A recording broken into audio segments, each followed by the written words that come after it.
Over the next couple of minutes, I'm going to be taking a deep dive into what should and what should not be in your advertising and marketing messages.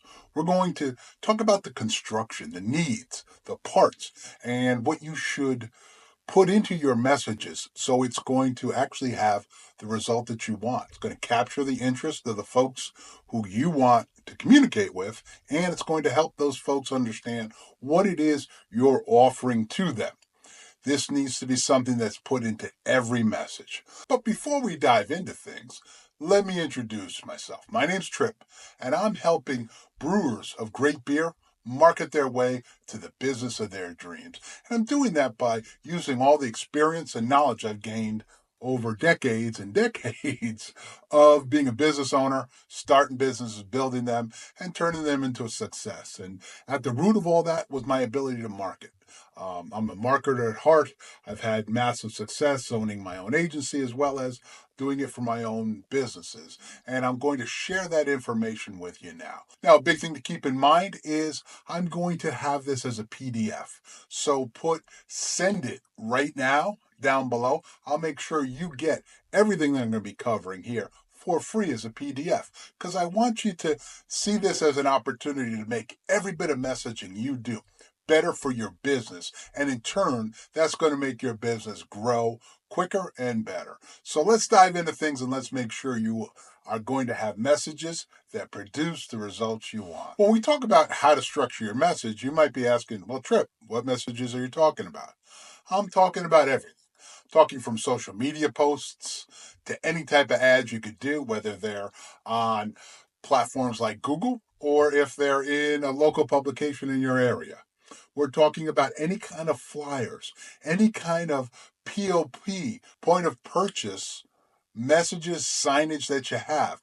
Because at the end of the day, there's only one way to create the proper message. And if you don't do that, every message you're putting out there is going to underperform and certainly not perform to its maximum abilities. So let's break out all the little components that I want to make sure every message you put out has. And once you get this kind of baked into your mind, it's going to be something that you're going to do almost effortlessly. But in the beginning, keep this idea in place and have this structure in place because you need that. Because flying on your own, kind of mixing and matches, leaving stuff out is a recipe for disaster. Now let's dive into each part of this so you know exactly how to be a message master for your business. Here's an overview of 5 key components that all your messaging has to have. It's the headline, the details, the payoff, call to action, and a how-to. Now, you've probably heard a million different terms for these types of things. You've probably heard some of them broken up so there could be 7, 8, 9, or 10 different elements. But what we're going to be covering is everything you need. So whether you wanted to put it in 3, 5, 8, or 10 different clusters, doesn't really matter. It's the conceptual part. And for me, this is a way, I think 5 is an easy way to determine what every message that you are marketing your business with, every ad, every bit of promotion, this helps you figure out what you need so you have everything in place. Now let's break each one of these down. First part, let's talk about your headline. What is the purpose of a headline? Some people will call it, been called the hook, been called lots of different things. And whatever you call it, it's designed to do one thing, and it's got to do one thing well. And that is capture the attention of the people you want to be speaking to. Not everybody under the sun, but the people who your message is relevant to. Everything else that's going to be after this headline, it's going to resonate to a specific type of person, an avatar. So your headline, you should spend a lot of time on this as far as getting it right, because if folks don't react to your headline, they're going to not find out all the important stuff that you're putting underneath it. So whether you want to call it a headline or a hook or what have you, go ahead and put the time into it. Alex Ramosi, when he talks about putting his social media posts together, he says he spends like 90% of his time or the most amount of time on his hook, and that's his headline. So you do want to do something that stops folks.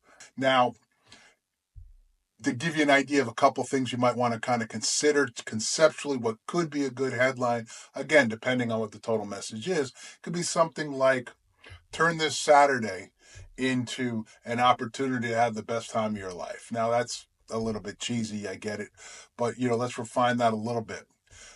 This Saturday, it's an opportunity, or how about this Saturday, this is going to be an event you don't want to miss. Now, it's not the greatest stop you in the tracks type of headline, but what it just did was create some curiosity as well. And the headline's got to create curiosity. For instance, it could be something like Sunday only, discover everything you need to know to truly love IPAs. That could be kind of an event that you're doing that's focused about giving folks a lot of knowledge and experience tasting a bunch of IPAs. So you get an idea what it is, and if you love IPAs, that's something of interest. But if you hate them, well, you should know that those folks aren't coming to your event regardless of what your headline says. So that's what I mean by making sure you've tailored it to the audience. So you've got that avatar. I like to think of it as an avatar where who is it that I want this message to reach and resonate with? Who's going to be happy to get this message? Who's going to find this message appealing? Once you've got that person, or sometimes it's people together, then you start crafting that message, and it starts with your headline. So that's how we handle that headline portion. It's got to stop them in their tracks and get them to take the next step, which is learning more about what it is you're sharing in your messaging. Next, it gets into the details. Now, there's a couple of components that I want to make sure are in your details element. It's going to be a clear value proposition, something that's giving the targeted audience some appeal. And you want to have some striking visuals. Let's break these three parts of the detail portion down. When we talk about a clear value proposition, it's got to explain why it's worth choosing or going to, attending, or purchasing.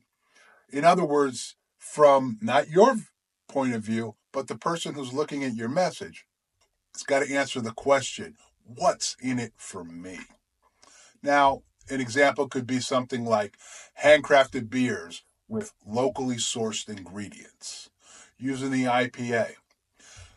Something like in 1 2-hour sitting, you're going to learn everything it is you need to know about IPAs and experience a full breadth of what this great type of beer has to offer folks. Now, think about this from the audience appeal element. You want to make sure it's appealing to those folks. For instance, if we were talking about IPAs, you wouldn't have a picture of a stout beer in there, right? You want to make sure that it resonates to the audience, and that is everything from your message as far as the content, and now what we're diving into this third little sub element is the visuals. You want to have high quality visuals or videos that are supporting that message. In addition, if we're using that IPA example, you'd have obviously the pouring of an IPA or a bottle of an IPA or IPAs or a glass. And you're having this sort of event. So there could be food involved. So your image or video would have both the beer and the food.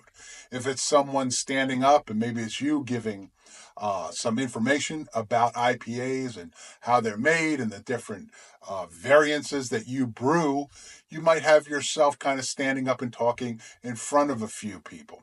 But you want to, in your visuals, video or picture, you want to kind of give people one image that sort of captures everything you're going to have. If it was a Christmas tree celebration, you'd have a Christmas tree lit up with a bunch of people around it. If it was a food and beer pairing situation, you'd have a table with several different types of beer, and you'd have every type of food from appetizer to desserts all in there. And you'd have a variety of different things on there. So in that visual, I see, there's a lot of different types of beer and a lot of different types of food. Oh, it's a beer and food pairing situation. You see how they kind of work hand in hand? the messaging supports the visual supports the messaging. You want that symmetry to make sure, because if it's not, now you're creating confusion rather than creating interest. And interest is what we're trying to do. Next, let's talk about the payoff. And when I mean payoff, what I'm meaning is we're talking about an emotional hook here. You want to make people feel something. And honestly, I put together hundreds of thousands of ads, I think. I mean, I lost track. I would put dozens together sometimes in a day. So I don't know how many I put together, but it's easy to say a lot. This is the hardest part, because without this emotional hook, now you're just sort of like a news service. If someone's dying for what you have, what you're offering, well, the emotional hook's not really going to be there because there's already a desire. But here's where you've kind of done some informing, you've shown them what it is. Now you want to, if possible, instill some FOMO, fear of missing out, or a massive amount of curiosity. So using that beer and food pairing, you know, you could get into something like, you could talk about discover how you can take your love of beer and expand that within all the different types of foods that you also love. That's something like that. Or you could, in a more non focused event way, kind of go along the lines of, you know, bring back the taste of summer with our citrus IPA. And that's something that you've got kind of at the beginning of fall. So you're tapping into a little bit of an emotion. A lot of folks are a little bummed out when the end of summer is coming. I mean, I live in the Northeast. I know in the Southeast or the Southwest, it's certainly sometimes the opposite. But you get what I'm talking about. We want this to connect with them from an emotional standpoint. You want to give them a feeling that if they miss it, they're going to be sorry. You're going to want to tap into the reason maybe why you're doing what you're doing, whether it's brewing a certain type of beer or having a certain type of event, and letting them know in obviously a positive way that there's a negative to not attending. So that's how you incorporate this next part, these details. Now let's talk a little bit about the payoff. And from a payoff standpoint, you want to put people in a situation where you take away some concern that they're not going to get what it is that you're offering. There's always skepticism in folks and how they view any kind of marketing message. So, one of the most powerful ways to do this is through social proof or credibility. It can be situations, obviously, like reviews. If it's a video, and let's say you had done a food and beer tasting in the past, having a short video of someone who attended the last one saying, God, this is, the best time I ever had. I'm so happy I came. You'd insert that in this moment. Or it can be situations where you build credibility based on who and what your business is. You could drop something in there like, you know, you know, XYZ, name the city. We offer the largest selection IPAs in all of Milwaukee. So now what you've done is you've set yourself up as having credibility to talk about IPAs because you're offering more IPAs than anybody else in that whole city. So you definitely need some type of social proof coupled with credibility. Now, the other thing that I want to talk about as we kind of dive into this element, and it seeps into everything you're doing, is you always want to stress benefits over features. Now, you can have both. I'm not saying features are terrible. For instance, tying into what we were just talking about, you might put, serving 34 different IPAs. Now, that's a feature, but you could be another situation like, the the oldest running craft brewery in Portland, Oregon, serving 32 beers on tap. you've got benefits and features. And what that benefit is, you've allowed that person to instill the benefit. And that's the key to marketing, because the benefit of, well, you're the oldest running, the longest established craft brewery must mean you're good. You see, that second part clicks into folks' minds. So, you know, um, you do want to always, whenever possible, use benefits over features. And you might want to think about, a 4-to-1 basis in your messaging. Example, you don't want to say something like, if you say our beer is brewed with organic hops, that's a feature. You could rephrase that by saying, enjoy a healthier pint with organic ingredients. You see how they're kind of saying the same thing? And you could, in theory, have those two sentences in the same marketing message, but you'd always leave with benefits first.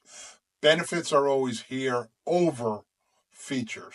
So you'd say, enjoy a healthier pint with organic ingredients. Our beer is brewed with organic hops. Do you see how that works? That's really a powerful concept to raising the level of your marketing overall. Benefits over features.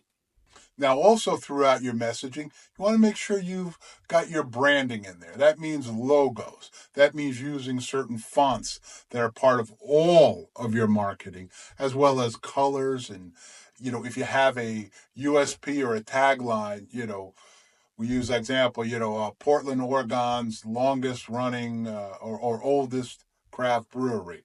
Those things are always baked into your messages. It can be a combination of, if it's a video, verbal as well as visual, or of course, it can be tied into pictures with your logo as well as certain things like that. So you always want to have that in there. Let's talk about your call to action. You want to have some sort of offer or incentive.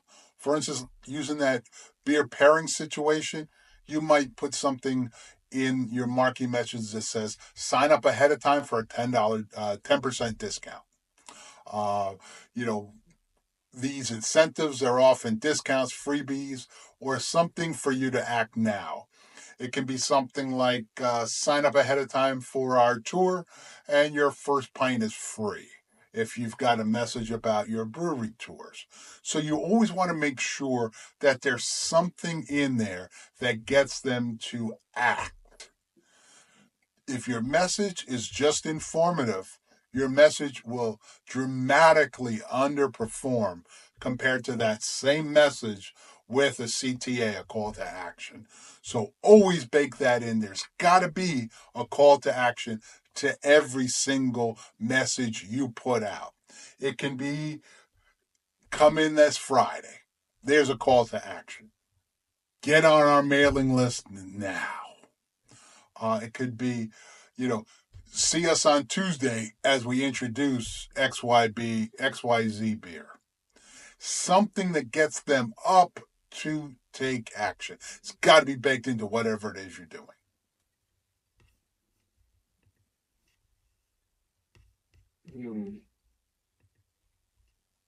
Last but definitely not least is our how-to, which, to be perfectly honest with you, and I look at a lot of craft brewery posts, marketing messages, websites, etc. And the more I look at it, of course, the various algorithms feed me more of it.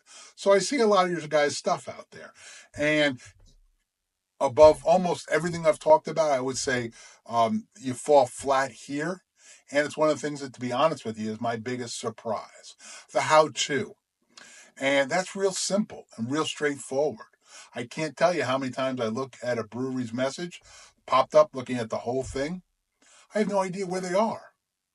That's horrible, because only the people who probably have been to your location are going to actually have that message resonate with them. Very few folks are going to hunt around and find out where you are. Sometimes even the name's difficult for me to pull out. But you've got to have your name, address, phone number, website clearly there, usually at the bottom. That's why I'm talking about it last, kind of visualizing us going down the ad. And you want to make sure that that's there for them. Make sure they can click on a message if it's an electronic message so they can get one click, go ahead, come visit you via Google Maps. And that happens because you've claimed and you've got your Google business profile set up. I've got a whole video on that. I'll put the link as well as you can see that up above so you can kind of watch that video if you haven't done that yet. And if you haven't, as soon as we're done with this video, go do that as well because that's an important part of your business. But you definitely want to make sure you've got the how to get to you in place. Phone numbers, website, address, full name, and make sure that's tied the same and done the same through everything, how it's on your website, as well as any type of directories that pick up your business, including your Google business profile. So these are the basic elements I want to make sure are in every one of your ads. And if you do take the time to put these things into your ads, and I'll make these slides I just shown you available for you for download, go ahead and do that because if you put these things into your business, each and every time you have any kind of message going outbound, you know what's going to happen? Your business is going to grow and things are going to work better in your business. So please implement these things, and I wish you the best. Thank you for watching. If you would right now, go ahead. If you're not yet a subscriber, do that. And if you'd be kind enough to like this video, I'd appreciate it. Cheers. Until the next time I see you, here's to your business success.